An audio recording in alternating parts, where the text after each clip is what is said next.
Comme lorsque tu lances une pierre dans la mer, et puis tu vois des cercles, des cercles, des cercles. Vous voyez le Hajj? C'est ça la photo du Hajj. Hein? Une pierre, la pierre noire, après ça, lancée dans la mer de la conscience, après tac, tac, tac. Ça se propage, tac, tac. Et ça arrive jusqu'à toi maintenant. Et si on fait la photo de tous ceux qui prient,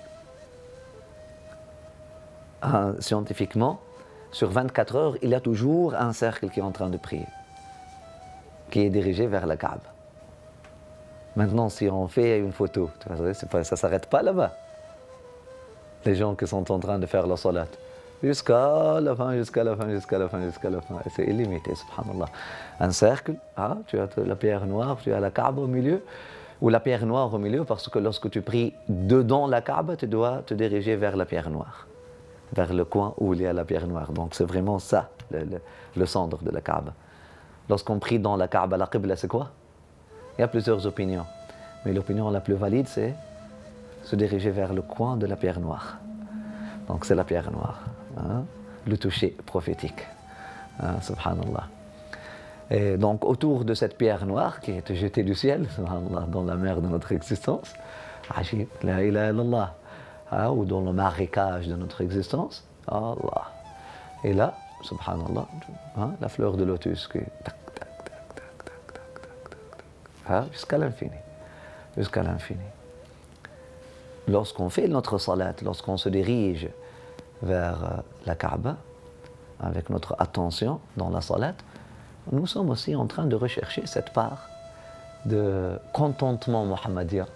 Parce qu'Allah subhanahu wa ta'ala lui a dit dans la salat, فَوَلِّ وَجْهَكَ شَطْرَ الْمَسْجِدِ الْحَرَامِ وَحَيْثُمَا كُنْتُمْ وَلُّوا وُجُوهَكُمْ شَطْرَهُ.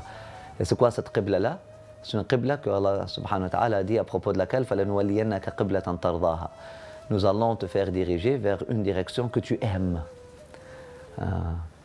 Donc c'est une synchronisation avec l'amour prophétique, avec le choix prophétique, subhanallah, que nous cherchons lorsqu'on se dirige vers la Kaaba. Et c'est une propagation de ce premier jet, depuis ce toucher, depuis cette pierre noire, mise ou jetée, subhanallah, dans son coin, ce jet, pas de pierre, de prière, du prophète Mohammed sallallahu alayhi wa sallam avec sa main, parce qu'il a mis la pierre dans le coin, dans le rukn, khalas. Depuis, et avant ça, c'était un mouvement de conscience lorsque cette pierre-là est venue du ciel. Allah.